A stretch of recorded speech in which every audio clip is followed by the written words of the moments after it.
Good morning बच्चों, आप सभी को आपका अपना channel B R study zone में बहुत बहुत स्वागत है। आज हम लोग पढ़ेंगे क्लास 9 का साइंस चैप्टर का पहला पार्ट, जिसका नाम है हमारे आसपास के पदार्थ। और इस पार्ट से हम लोग कुछ ऑब्जेक्टिव क्वेश्चन को करेंगे। तो चलिए शुरू करते हैं। तो पहला जो क्वेश्चन है, देखिए क्या कह रहा है। पहला जो क्वेश्चन है क्या कह रहा है कि निम्न में से कौन पदार्थ है। ठीक है, पहला क्वेश्चन क्या कह रहा है कि निम्न में से कौन पदार्थ है। इसका पहला ऑप्शन है, देखिए क्या दिया है, स्नेह, दूसरा है गंध, तीसरा है घृणा और चौथा है वायु। ठीक है, तो इसका आंसर क्या होगा?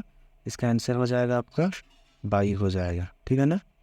चलिए अब दूसरा क्वेश्चन को देखते हैं क्या कह रहा है। देखिए दूसरा क्वेश्चन में कहा जा रहा है कि निम्न में से कौन पदार्थ है। ठीक है, इनमें से क्या है, कौन पदार्थ है। तो क्या है, देखिए पहला ऑप्शन गंध, दूसरा है ठंडा, तीसरा है प्रेम, चौथा है ठंडा पेय। ठीक है ना, तो इसका आंसर हो जाएगा आपका ठंडा पेय हो जाएगा। ठीक है, चलिए अब तीसरा क्वेश्चन को देखते हैं क्या कह रहा है। तीसरा क्वेश्चन में कहा जा रहा है कि निम्न में कौन पदार्थ है। ठीक है ना, तो पहला ऑप्शन दिया है कुर्सी, दूसरा दिया है विचार, तीसरा ऑप्शन है शीत और चौथा है गंध। तो इसका आंसर हो जाएगा आपका कुर्सी। क्या हो जाएगा? कुर्सी। ठीक है, चौथा क्वेश्चन को देखिए। चौथा क्वेश्चन में कहा जा रहा है, क्या कहा जा रहा है कि निम्नलिखित में कौन पदार्थ का उदाहरण है। ठीक है ना, तो पहला ऑप्शन में सोच है, दूसरा शीत, तीसरा ऑप्शन है शीतल पेय और चौथा है स्नेह। तो इसका आंसर हो जाएगा आपका शीतल पेय हो जाएगा। चलो 5 नंबर का क्वेश्चन देखिए क्या कह रहा है, निम्न में कौन पदार्थ नहीं है। ठीक है, इसमें से कौन पदार्थ नहीं है। तो पहला ऑप्शन है वायु, दूसरा में है जल, तीसरा है स्नेह और चौथा है भोजन। तो इनमें से कौन पदार्थ नहीं है। तो इनमें से कौन पदार्थ नहीं है, इनमें से है स्नेह। ठीक है ना। छठा नंबर का क्वेश्चन देखिए क्या कह रहा है, दूध है ना। दूध है, क्या है दूध। पहला ऑप्शन में द्रव, दूसरा है ठोस, तीसरा है गैस और चौथा है BEC। ठीक है, तो इसका आंसर हो जाएगा आपका क्या होगा, द्रव। दूध क्या होता है, द्रव होता है। चलिए 7 नंबर का क्वेश्चन देखिए क्या कह रहा है। 7 नंबर में कहा जा रहा है अगरबत्ती की सुगंध आपको दूर से ही मिलती है, इसे पदार्थ के कण के किस गुण का पता चलता है। ठीक है, यहाँ 7 नंबर में जो क्वेश्चन है क्या कहा जा रहा है कि अगरबत्ती का जो सुगंध है हम लोग को ये दूर से ही मिलती है। ठीक है, तो ये पदार्थ के कण के कौन सा गुण को है ना दर्शा रहा है। ठीक है ना, तो पहला ऑप्शन देखिए क्या है, पदार्थ के कण बहुत छोटे होते हैं। दूसरा ऑप्शन में देखिए पदार्थ के कणों के बीच रिक्त स्थान होता है। तीसरा में पदार्थ के कण एक दूसरे को आकर्षित करते हैं और चौथा ऑप्शन है पदार्थ के कण निरंतर गतिशील होते हैं। ठीक है, तो इसका आंसर हो जाएगा चौथा ऑप्शन। क्या हो जाएगा, चौथा। कि पदार्थ के जो कण होते हैं वो निरंतर गतिशील होते हैं। ठीक है, अगर उसको तापमान मिलता है तो उसका गतिज ऊर्जा बढ़ जाता है, जिस कारण गति तेज होता है। 8 नंबर का क्वेश्चन देखिए क्या कह रहा है, शरबत बनाते समय पानी में चीनी मिलाने पर चीनी पानी में मिल जाता है, ये पदार्थ के कणों के किस गुण को दर्शाता है। ठीक है, 8 नंबर में कहा जा रहा है कि शरबत बनाते समय पानी में चीनी मिलाने पर चीनी पानी में मिल जाता है, ये पदार्थ के कणों के किस गुण को दर्शा रहा है। ठीक है ना, तो इसका ऑप्शन देखते हैं क्या क्या है। देखिए पहला ऑप्शन में क्या है, पदार्थ के कण के बीच रिक्त स्थान होता है, पदार्थ गतिशील होता है, पदार्थ एक दूसरे को आकर्षित करते हैं और इनमें से सभी। तो इसका आंसर हो जाएगा आपका पहला ऑप्शन। ठीक है, पदार्थ के कणों के बीच रिक्त स्थान होता है। 9 नंबर का क्वेश्चन देखिए क्या कह रहा है, दिए गए चित्र में पदार्थ के किस अवस्था के कणों को दिखाया गया है। मतलब एक चित्र दिया है, ठीक है, इसको देखकर हम लोग को बताना है कि ये पदार्थ की कौन सा अवस्था है। तो देखिए यहाँ पर क्या है, जो पदार्थ है ना, यहाँ पर हम लोग क्या जानते हैं, पदार्थ जो होता है वो छोटे छोटे कणों से निर्मित होता है। और ये जो यहाँ ब्लैक रंग का जो कलर है, ठीक है, डॉट डॉट दिखाया गया है, ये आपका क्या है, पदार्थ के छोटे छोटे कण हैं और एक दूसरे में ये यहाँ पर क्या है, जुड़े हुए हैं। ठीक है, तो ये जो है आपका पदार्थ का कौन सा अवस्था है, ये आपका है ऑप्शन नंबर पहला। मतलब क्या है, ये ठोस अवस्था है। ठीक है, तो इसका आंसर हो जाएगा ठोस। अब देखेंगे 10 नंबर का क्वेश्चन को क्या कह रहा है देखिए, गैसों में विसरण का एक उदाहरण है। ठीक है, विसरण क्या होता है सबसे पहले समझना है। तो विसरण जो है, जो पदार्थ के कण होते हैं है ना, उसका अणु जो होते हैं वो उच्च सांद्रता से निम्न सांद्रता की ओर गति करते हैं। ठीक है, इसी गुण को विसरण कहा जाता है। तो हम लोग को इसमें देखना है कि कौन इसका उदाहरण है। ठीक है, तो पहला ऑप्शन देखिए, इत्र की सुगंध का हवा में फैलना। दूसरा है स्याही का पूरा पानी में फैलना। तीसरा ऑप्शन है कॉपर सल्फेट के क्रिस्टल को पानी में डालना। और चौथा है इनमें से कोई नहीं। तो इसका आंसर हो जाएगा पहला, इत्र के सुगंध का हवा में फैलना। ठीक है, चलिए 11 नंबर का देखिए क्वेश्चन क्या कह रहा है। दो विभिन्न पदार्थों के कणों का स्वतः मिलना कहलाता है। ठीक है, तो ऑप्शन क्या क्या है, विसरण, घुलना, वाष्पीकरण और संपीड़न। तो इसका आंसर हो जाएगा विसरण। क्या होगा, विसरण। 12 नंबर का क्वेश्चन देखिए क्या कह रहा है, क्या कहा जा रहा है देखिए, निम्नलिखित में किस पदार्थ में विसरण की गति तेज होती है। ठीक है, यह होगी। तो पहला ऑप्शन है जल, दूसरा है ऑक्सीजन, तीसरा लोहा और चौथा है तेल। तो इसका आंसर हो जाएगा ऑक्सीजन। ऑक्सीजन में विसरण की गति जो है तेज होती है। ठीक है ना। 13 नंबर का क्वेश्चन देखेंगे, क्या कह रहा है देखो, निम्नलिखित में द्रव अवस्था में कौन निश्चित है ना, द्रव अवस्था में क्या निश्चित होता है। तो पहला ऑप्शन है आकार, वेग, घनत्व, आयतन। तो इसका आंसर हो जाएगा क्या होगा, आयतन। ठीक है, द्रवावस्था में आयतन निश्चित होता है। 14 नंबर का क्वेश्चन देखिए क्या कह रहा है, निम्नलिखित में द्रव में कौन अनिश्चित है, मतलब क्या अनिश्चित होता है द्रव में। तो घनत्व, आकार, आयतन, द्रव्यमान। तो क्या अनिश्चित होता है, इसका आकार। ठीक है, द्रवावस्था में आकार अनिश्चित पाया जाता है। चलिए 15 नंबर का क्वेश्चन देखिए क्या कह रहा है। 15 नंबर का क्वेश्चन में क्या कहा जा रहा है देखिए, किस अवस्था में अणुओं की ऊर्जा अधिकतम होती है ना, अणुओं की जो ऊर्जा है अधिकतम होती है।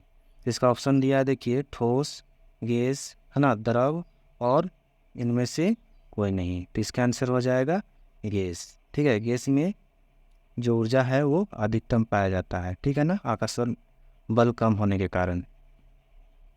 चलिए अब देखते हैं 16 नंबर क्वेश्चन को। 16 नंबर में क्या कहा जा रहा है देखिए, किस अवस्था में अणुओं की ऊर्जा सबसे कम होती है।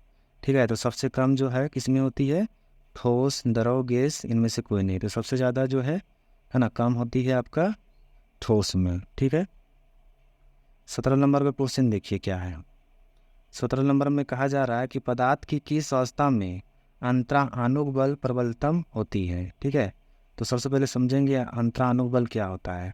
तो हम लोग जानते हैं कि जो पदार्थ होते हैं वो छोटे छोटे कणों से निर्मित है। ठीक है, और वो एक दूसरे से जुड़े होते हैं। ठीक है ना, और एक दूसरे से जुड़े होते हैं और वहाँ पर एक बल कार्य करती है जिसका नाम क्या है, अंतराणुक बल। ठीक है, तो इसमें देखना है कि सबसे ज़्यादा किस में रहता है, तो ठोस में, द्रव में, गैस में, या इनमें से कोई नहीं। तो इसका आंसर हो जाएगा आपका ठोस में। ठोस में सबसे ज़्यादा अंतराणुक बल पाया जाता है।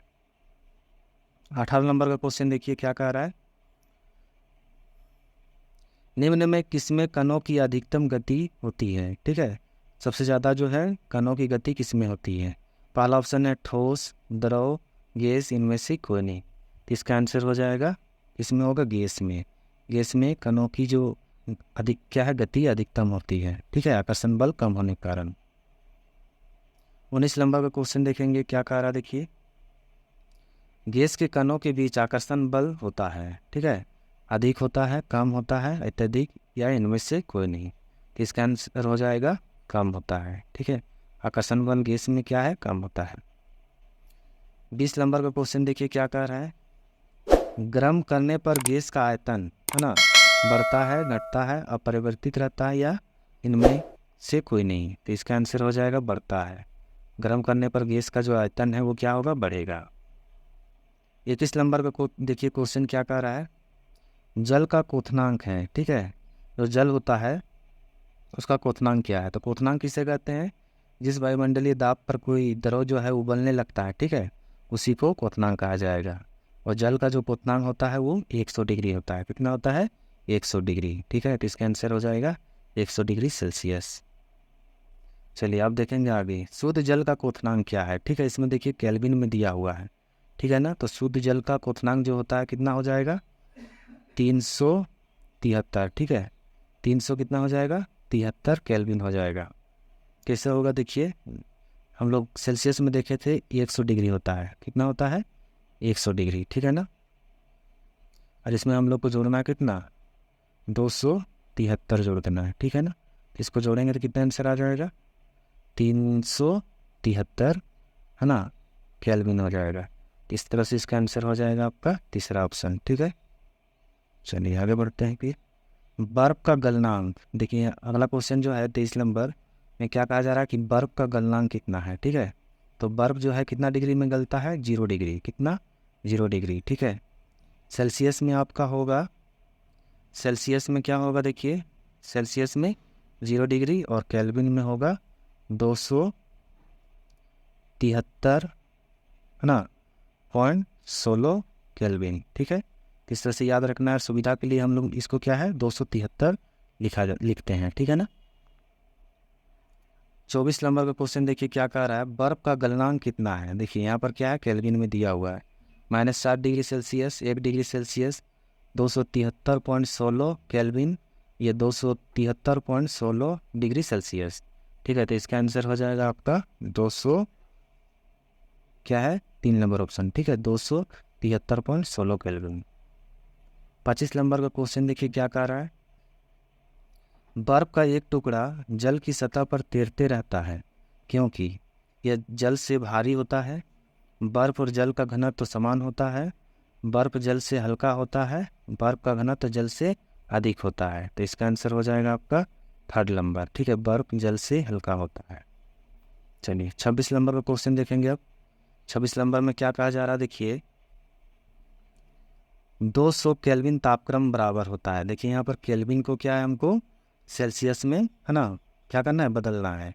तो केल्विन को जब हम लोग क्या है सेल्सियस में बदलते हैं तो क्या करते हैं देखिए यहाँ पर 200 है ना 73 को क्या करते हैं घटा देते हैं। क्या करते हैं घटाते हैं। ठीक है, याद रखना है इसको, 273 को क्या कर देते हैं घटा देते हैं। जैसे कि कितना दिया है 200 दिया है केल्विन और इधर है आपका 273। ठीक है, तो इसको घटा देंगे तो कितना आंसर आएगा, इसका आंसर आ जाएगा -73 डिग्री सेल्सियस। ठीक है, इसका आंसर हो जाएगा आपका पहला ऑप्शन। ठीक है, इस तरह से आप लोग को बनाना है। अब देखिए 27 नंबर का क्वेश्चन। 27 नंबर में क्या कहा जा रहा है, 300 केल्विन तापक्रम बराबर होता है। ठीक है, तो फिर देखिए आपका सेल्सियस में आंसर है, तो केल्विन से हम लोग को कहाँ जाना है सेल्सियस में जाना है। ठीक है, बदलना है।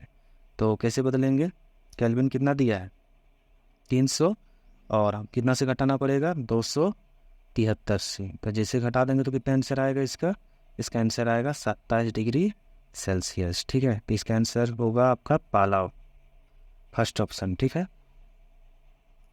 देखिए उसी प्रकार से है आपका यहाँ पर। ठीक है ना, 28 नंबर को बनाना है। 28 नंबर सेम टू सेम है क्वेश्चन, बना लीजिएगा इसको। उसके बाद देखिए 29 नंबर है ना, इसको सेल्सियस को हमको क्या है तापक्रम मतलब इसको बनाते हैं। चलिए देखिए 29 नंबर क्या कह रहा है कि 10 डिग्री सेल्सियस तापक्रम बराबर है। ठीक है ना, तो सेल्सियस से हमको कहाँ जाना है केल्विन में जाना है। किस में जाना है केल्विन में। तो क्या करना पड़ता है देखिए, सेल्सियस से केल्विन में जाने के लिए 273 को क्या करना होगा जोड़ना होगा। ठीक है, 273 को क्या करना होगा जोड़ देना है। ठीक है ना, तो यहाँ कितना दिया है 10 डिग्री दिया है और इधर है 273। ठीक है, जोड़ आएगा तो दोनों को जोड़ेंगे तो कितना आंसर आ जाएगा, इसका आएगा 283 केल्विन। कितना आएगा आंसर 283 केल्विन। ठीक है, तो इसका आंसर हो जाएगा आपका 2 नंबर। ठीक है ना, इस तरह से बनाना है। 30 number same to same question है, इसको बना लीजिएगा आप लोग। 31 भी हुई है। ठीक है, 32 को भी बना लीजिएगा। अब 33 नंबर क्वेश्चन को देखेंगे। ठीक है, 33 नंबर में क्या कहा जा रहा है 0 डिग्री सेल्सियस बराबर होता है। ठीक है, तो 0 डिग्री सेल्सियस बराबर कितना होगा, इसका आंसर हो जाएगा आपका 273 है ना क्या होगा केल्विन। ठीक है, 34 नंबर का क्वेश्चन देखिए क्या कह रहा है। 34 नंबर में कहा जा रहा है वह प्रक्रिया जिसमें इत्र की गंध वायु के चारों ओर है ना फैल जाती है वो कहलाती है। तो इसका आंसर क्या होगा, देखिए इसका आंसर है क्या होगा, विसरण। क्या होगा, विसरण। 35 नंबर का क्वेश्चन देखिए क्या कहा जा रहा है, 0 डिग्री सेल्सियस पर जल की भौतिक अवस्था क्या होगी, ठीक है ना। तो पहला ऑप्शन दिया है विलयन, तरल, गैस, ठोस। तो 0 डिग्री पर जल की जो अवस्था है वो कैसा होता है, ठोस होता है, ठीक है। 36 नंबर का क्वेश्चन देखिए क्या कह रहा है, 25 डिग्री सेल्सियस पर जल की भौतिक अवस्था क्या होगा, ठीक है। तो इसका आंसर देखिए ऑप्शन क्या क्या दिया है, पहला है ठोस, दूसरा है द्रव, तीसरा है गैस और विलयन, ठीक है। तो इसका आंसर क्या होगा, 25 डिग्री पर क्या रहता है, 25 डिग्री में आपका द्रव का है ना, द्रव के रूप में पाया जाता है जल, ठीक है। अब देखेंगे 37 नंबर क्वेश्चन को। 37 नंबर में क्या कहा जा रहा है, देखिए 100 डिग्री सेल्सियस पर जल की भौतिक अवस्था क्या होगा, ठीक है। तो 100 डिग्री पर जो है जल की जो भौतिक अवस्था होता है वो वाष्प के रूप में होता है, कैसा होता है, वाष्प के रूप में, ठीक है। 38 नंबर क्वेश्चन, 250 डिग्री सेल्सियस पर जल की भौतिक अवस्था क्या होगी। तो क्या होगा, देखो यहाँ पर ठोस है ना, ऑप्शन दिया है तरल, गैस, विलयन। तो इसका आंसर हो जाएगा आपका गैस, ठीक है। 39 नंबर क्वेश्चन देखिए क्या कह रहा है, किसी तत्व के द्रव्यमान प्रति इकाई आयतन को क्या कहते हैं, ठीक है। तो क्या कहा जाएगा उसको, उसको बोलते हैं घनत्व। क्या बोलते हैं, घनत्व, ठीक है। 40 नंबर का क्वेश्चन क्या कह रहा है, देखिए गैस का द्रव में परिवर्तन कहलाता है, जो गैस है वो द्रव में बदल जाता है, ठीक है। उसको हम लोग क्या बोलते हैं, उसको बोलते हैं संघनन। क्या बोलते हैं, संघनन। 41 नंबर क्वेश्चन में देखिए क्या कह रहा है, ठोस से गैस में परिवर्तन कहलाता है, ठीक है। ठोस से सीधे गैस में परिवर्तन हो जाएगा, ठीक है। उस चीज़ को हम लोग क्या कहते हैं, तो उस चीज़ को हम लोग बोलते हैं ऊर्ध्वपातन, ठीक है। जो कपूर को जलाएंगे तो द्रव आए बिना वो सीधे गैस में परिवर्तन हो जाता है, ठीक है ना।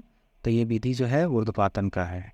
चलिए 42 नंबर का क्वेश्चन देखिए क्या कह रहा है, द्रव से वाष्प बनने की क्रिया कहलाती है, ठीक है। द्रव से जो है वाष्प है ना बनने की जो क्रिया है उसको क्या कहते हैं, तो उसको बोला जाता है वाष्पन। क्या बोलते हैं, वाष्पन, ठीक है।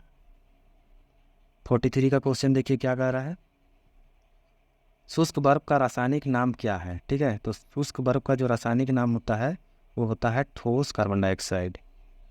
चलिए 44 नंबर का क्वेश्चन देखिए क्या कह रहा है, जल जब वाष्प संघनित होता है तो है ना, जब जो है वाष्प संघनित होता है तो क्या होगा, देखिए इसका ऑप्शन दिया है, ये उष्मा अवशोषित करती है, ये उष्मा उत्सर्जित करती है, उसका ताप बढ़ जाता है या उसका ताप घट जाता है। तो इसका आंसर हो जाएगा इसका ताप घट जाता है, ठीक है।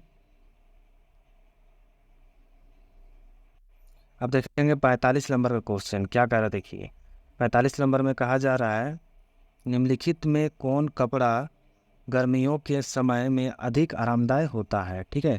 तो इसका पहला ऑप्शन है देखिए पॉलिस्टर, दूसरा है सिल्क, तीसरा है सूती और चौथा है सिंथेटिक। तो इसका आंसर हो जाएगा आपका क्या होगा, सूती, ठीक है। सूती जो कपड़ा है ये पानी का है ना, जल का अच्छा अवशोषक है और इसमें क्या है, वाष्पीकरण होने से हम लोग को आरामदायक है ना महसूस होती है, ठीक है। चलिए 46 नंबर का क्वेश्चन देखिए क्या कह रहा है, निम्न में किसके कारण गर्मियों में घड़े का जल ठंडा होता है, ठीक है। तो पहला ऑप्शन है बाष्पीकरण, ऊर्ध्वपातन, संगलन या संघनन, ठीक है। तो इसका आंसर हो जाएगा आपका बाष्पीकरण। क्या होगा, बाष्पीकरण। अगला क्वेश्चन है देखिए 47 नंबर में क्या कहा जा रहा है, ताप का एसआई मात्रक, ठीक है। ताप का एसआई मात्रक क्या होता है, डिग्री सेल्सियस, फ़ारेनहाइट, केल्विन या जूल। तो इसका आंसर हो जाएगा आपका केल्विन। क्या हो जाएगा, केल्विन।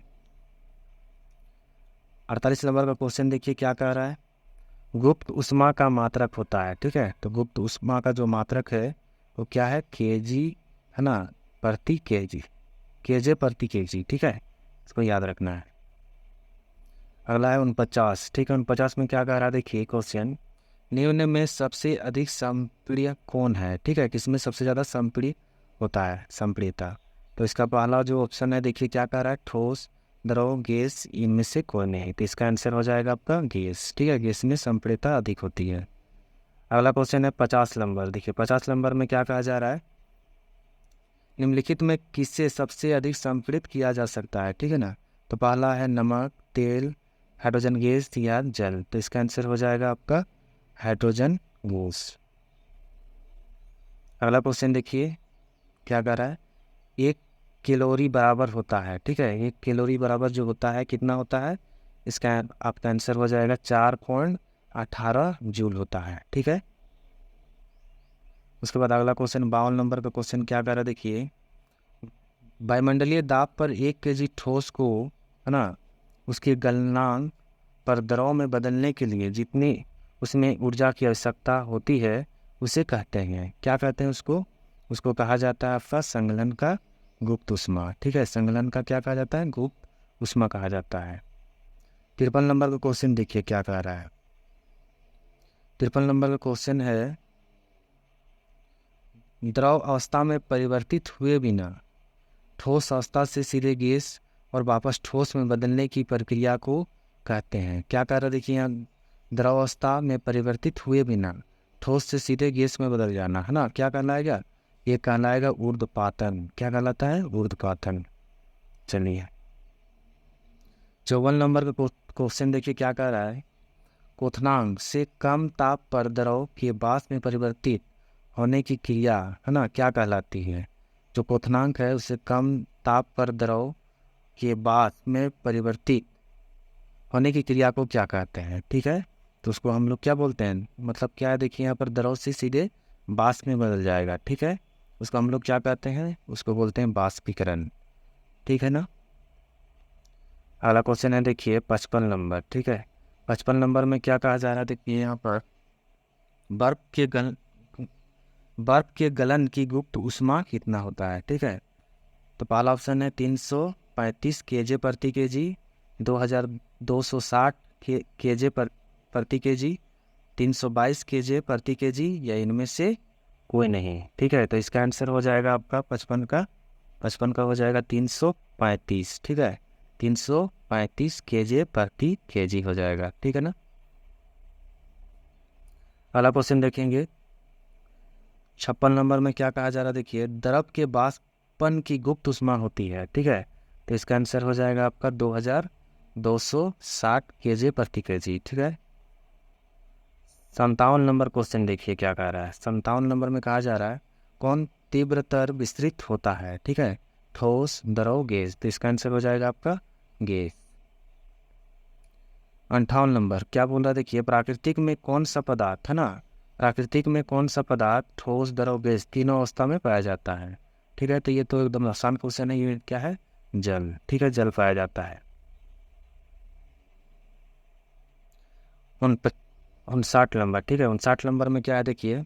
पदार्थ के किस अवस्था में अंतरानुक बल प्रबलतम अधिक होता है, ठीक है। तो किसमें सबसे ज़्यादा अंतरानुक बल पाया जाता है, ठोस में। चलिए 60 नंबर में देखिए क्वेश्चन क्या कह रहा है। 60 नंबर का क्वेश्चन है तो ना, निम्न में कम घनत्व किसका है, ठीक है, सबसे जो कम है किसका है। तो पहला ऑप्शन है आपका पानी, लोहा, रुई, शहद। इसका आंसर हो जाएगा आपका रुई। लास्ट क्वेश्चन है हम लोग का, ठीक है। 61 नंबर एक स्वस्थ मनुष्य के शरीर का तापमान होता है। तो ऑप्शन क्या क्या है देखिए। 97 degree Fahrenheit, 98.6 degree Fahrenheit, 98 degree Fahrenheit, या 100 डिग्री फ़ारेनहाइट। तो इसका आंसर हो जाएगा 98, ठीक है, 0.6 डिग्री फ़ारेनहाइट। इस प्रकार से हम लोग का आज का वीडियो ख़त्म हो जाता है, ठीक है।